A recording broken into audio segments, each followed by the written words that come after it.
안녕하세요. 오늘은 국어 2단어 마음을 전하는 글을 써요. 5번째, 6번째 시간입니다.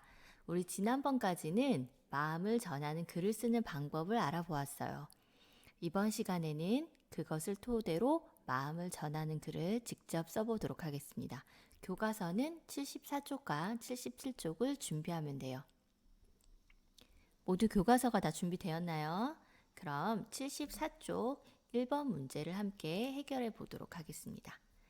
자, 그림을 보고 전하려는 마음을 떠올려 보라고 얘기했는데요. 각각 그림을 보면서 여러분이 어떤 마음을 전할 수 있을까? 여러분이 한번 생각을 한번 해보기 바랍니다. 첫 번째 문제예요. 첫 번째 문제가 아니라 첫 번째 그림이에요.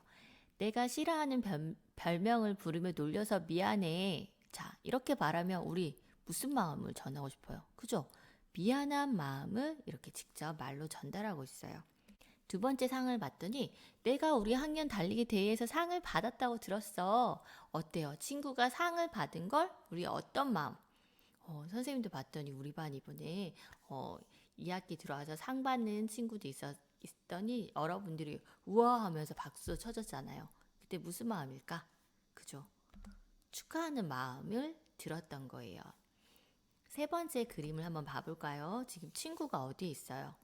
병원에 있는 것 같아요. 그래서 친구가 지금 아픈 상황이라서 병문안을 갔는데 괜찮아 라고 얘기를 하면서 어떤 마음? 친구가 얼른 낫기를 바라는 마음이겠죠. 그러면서 친구가 아프지 않았으면 하는 마음으로 그러니까 위로를 한번 해줄 것 같습니다.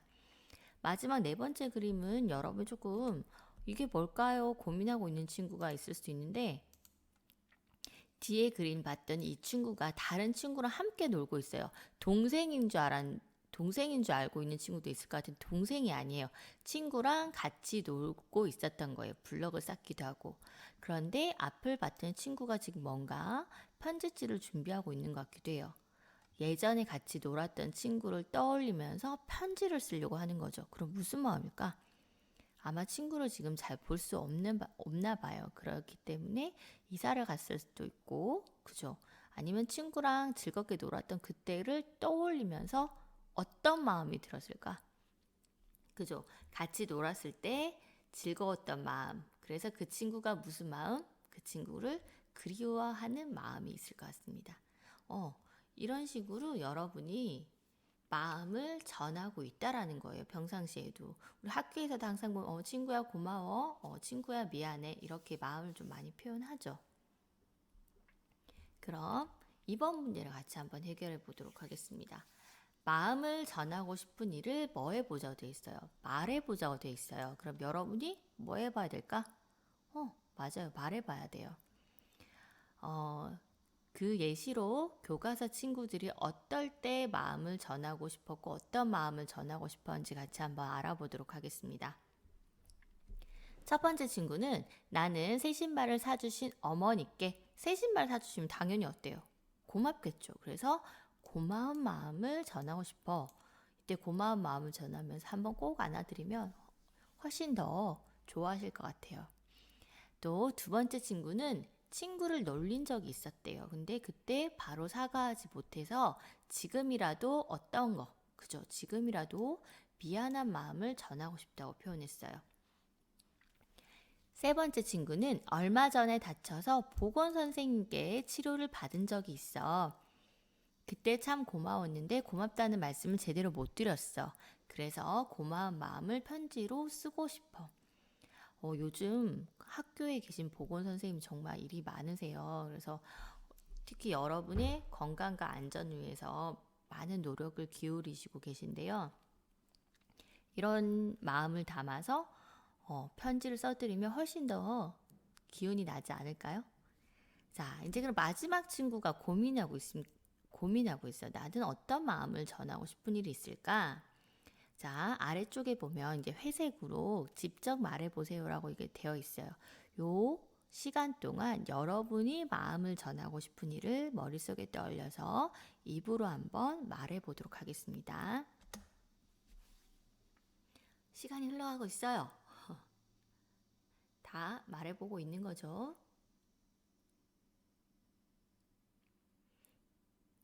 끝. 이제 시간이 끝났습니다. 여러분 이걸 잘 생각을 해봐야 돼요. 마음을 전하고 싶은 일을 떠올려 봐야지 이제 75쪽의 3번 문제를 여러분이 해결할 수 있기 때문입니다. 아까 여러분 2번에서 마음을 전하고 싶은 일을 떠올린 내용을 가지고요. 필요한 내용을 이제 한번 정리를 한번 해보도록 하겠습니다. 첫 번째, 마음을 전한 사람을 이제 떠올려 보는데요. 여기에는 부모님도 계실 수도 있고요. 아니면 여러분의 언니, 동생, 또 가능하고 친구. 아니면 선생님 저는 너무 생각이 안 나요. 그럼 선생님한테 마음을 전해 좋고요. 선생님 2번에서 얘기했던 것처럼 요즘 우리 학교에 보건 선생님이 정말 많은 일을 하세요. 그래서 보건 선생님께 감사의 마음을 전하는 편지를 써도 좋아요. 그죠? 대상은. 여기에도 나왔듯이 그럼 이제 마음을 전한 사람을 정했다면 이제 전하려는 마음을 이제 여러분이 생각을 해야 돼요. 대부분 마음을 전할 때는 이제 고맙거나 미안하거나 혹은 기쁘거나 걱정스러운 마음을 전할 수도 있고요. 아니면 내가 뭐 설레는 마음을 표현할 수도 있을 것 같아요. 설레는 마음. 아니면 친구가 보고 싶어서 그리운 마음. 이렇게 표현하면 좋을 것 같아요. 자, 선생님 여기까지는 예시를 줄 수가 있어요. 근데 있었던 일, 그죠? 어떤 일이 있었는지를 모르니까 있었던 일은 여러분 생각해야 되고, 그러면 만약에 고마웠던 일이라면 당연히 고마워라고 표현하면 되고, 미안한 일이라면 미안해. 친구에게 좋은 일이라면 뭐 축하해라는 그런 표현이 들어가면 좋겠죠. 그럼 지금부터 이제 영상을 멈춰야 될 것 같아요. 영상을 잠깐 멈추고 75쪽 3번 문제를 지금 여러분이 한번 해결해 보도록 하겠습니다. 자, 모두 잘 해보았나요? 그럼 선생님이 예시를 한번 보여주도록 하겠습니다.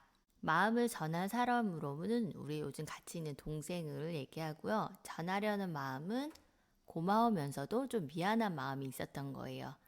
어떤 일이 있었냐면 집에서 심심할 때 같이 놀아줘서 고마워. 놀다가 욕심을 내서 다투게 돼서 미안해. 그럼 이때는 고마운 것과 미안한 마음이 다 있으니까 고마워 혹은 미안해 이런 내용이 들어가면 될 것 같아요. 3번 문제는 그렇게 시간이 오래 걸리지는 않아요. 만약 3번을 어떻게 써야 될지 좀 고민했던 친구가 있다면 선생님이 지금 올려준 예시 답안을 보고 간단하게 좀 써봐도 괜찮을 것 같아요. 마음을 전한 사람으로 부모님을 떠올려서 써도 좋아요. 그럼 이제 실제 4번이 조금 오래 걸릴 수 있을 것 같습니다. 이제 4번 마음을 전하는 글을 직접 써보는 시간입니다. 이게 오늘의 공부할 문제였어요. 여러분 이건 그래서 꼭 써봐야 하는 건데요. 마음을 전하는 글을 쓰기 위해서 그럼 어떤 형식을 빌리는 걸까요, 우리? 그죠? 여기에다 이제 편지를 쓸 거예요. 편지를 쓰다 보니 처음 부분 시작할 때는 읽는 사람을 부르고 잘 지내니 등과 같은 안부를 묻는 말이 들어가면 좋을 것 같아요. 가운데 부분에는 이 편지를 쓰는 까닭이 들어가야 되는데 우리는 마음을 전하는 글이기 때문에 어떤 일이 있었고 그로 인해 어떤 마음을 전하고 싶었는지를 써주면 좋을 것 같아요. 끝부분에서는 덧붙이는 말도 있죠. 보통 뭐 친구한테는 앞으로 더 잘 지냈으면 좋겠어 뭐 이런 식으로도 좋을 것 같고요. 읽는 사람한테 바라는 점을 쓰고 제일 중요한 그 마지막 잘 지내 안녕 이렇게 끝인사하죠. 끝인사하고 쓴 날짜와 글쓴이를 쓰면 될 것 같아요. 근데 여러분이 선생님 이렇게만 얘기하면 어떻게 써야 되는지 조금 고민할 것 같아서 선생님 예시 답안을 먼저 하나 보여주도록 하겠습니다. 아까 3번에서 썼던 동생에게 고맙고 미안한 마음을 쓴 거예요. 그래서 예를 들면 사랑하는 동생에게 안녕, 나는 매일 집에서 붙어 지내는 언니야. 너에게 고맙고 미안한 마음을 전하려고 편지를 쓰게 되었어. 요즘 코로나로 인해 학교에도 가지 못하고 집에서만 생활하니까 너와 지내는 시간이 많아졌어. 덕분에 심심하지 않게 보드게임도 하고 같이 공부도 하고 즐거운 시간을 보냈지. 언니와 같이 있어줘서 고마워. 그리고 가끔 우리 싸우기도 하잖아. 맛있는 거 하나 더 먹겠다고 싸우고 TV 보고 싶은 거 보겠다고 싸우고 그랬지. 그때 너의 마음도 생각하며 대화로 해결했어야 했는데 화내서 미안해. 언니가 많이 사랑하는 거 알지? 우리 앞으로 더 잘 지내보자 라고 표현했고요.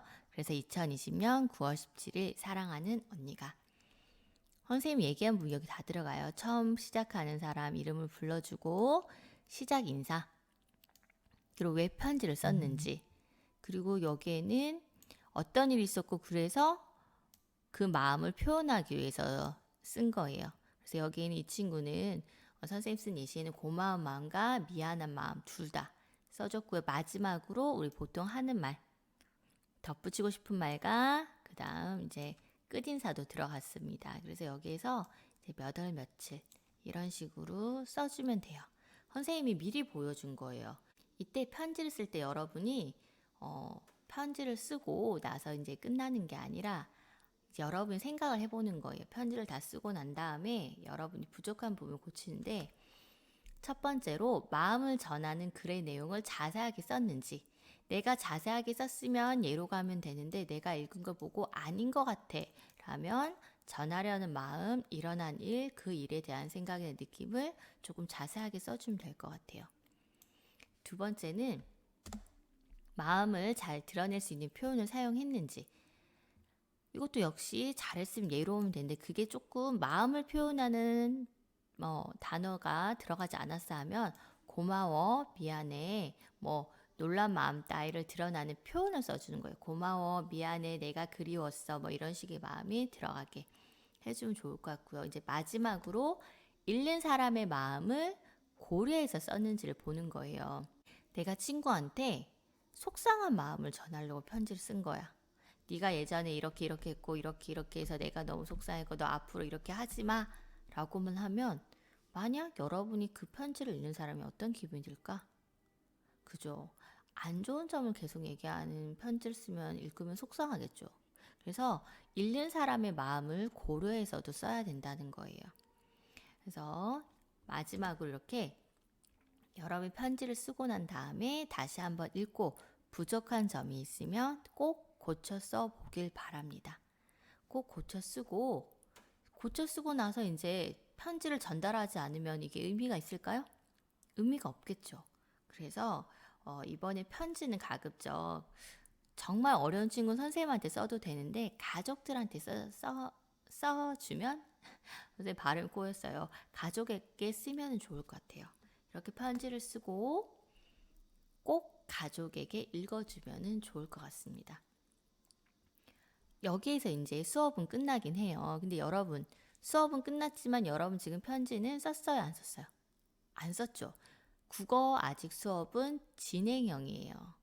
편지를 쓰고 여러분 부모님께 혹은 가족에게 읽어주는 것까지 해야지 오늘 국어 수업이 끝나는 겁니다. 알겠어요? 거기까지 꼭 하고 오길 바랍니다. 여러분 오늘도 국어를 즐겁게 공부하고 이렇게 가족에게 편지를 씀으로써 혹은 고마운 마음, 이렇게 미안한 마음, 이런 마음을 전함으로써 여러분이 더 행복해졌으면 좋겠습니다. 다음번 국어 시간에 또 만나요. 모두 수고 많았어요.